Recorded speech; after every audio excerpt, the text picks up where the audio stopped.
রান্না না করা মেয়েটা একদিন জামাইয়ের জন্য রান্না শিখেছে। হ্যালো এভরিওয়ান, আসসালামু আলাইকুম। জামাই আমার দেশে আসবে, তার জন্য আয়োজন বরাবর সবসময় তার পছন্দ মতো সব কিছুই বাজার করে নিয়ে আসছি।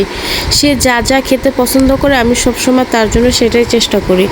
তাই সকাল সকাল চলে গেলাম বাজারে বাজার করার জন্য। তো বাজার থেকে হচ্ছে দেশি মুরগি, তারপর হচ্ছে রোস্ট করার জন্য মুরগি, গরুর মাংস, মাছ, যা যা যাবতীয় জিনিস লাগে সবগুলো জিনিসপত্রই কিন্তু নিয়ে আসছি। বেশি একটা সময় নেই, যেহেতু হাজব্যান্ড আজকে রাতের ফ্লাইটেই বাংলাদেশে আসবে। তো রাত 10টার মধ্যে হচ্ছে বাংলাদেশে ল্যান্ড করবে। তো এর মধ্যে হচ্ছে আমার কেটে বেশি পরিষ্কার করে তারপর হচ্ছে রান্নাবান্না করে ঘর দুয়ার পরিষ্কার করে যেতে হবে এয়ারপোর্টে। আর এর মধ্যে হচ্ছে কিন্তু দেশি মুরগির পাওয়া নিয়ে এসছে, এগুলো হচ্ছে পরিষ্কার করতে হবে। আর এই তো আজকে রান্না করব হচ্ছে চিংড়ি মাছ, তারপর হচ্ছে রুই মাছ, তারপর হচ্ছে দেশি মুরগি, তারপর হচ্ছে রোস্ট রান্না করব, পোলাও, গরুর মাংস। তো এই তো রান্নাবান্না শেষে কিন্তু ফুল নিয়ে একদম রেডি, চলে যাব এয়ারপোর্টে। আজকের মতন ভিডিও এই পর্যন্ত। আল্লাহ হাফিজ, ভালো থাকবেন।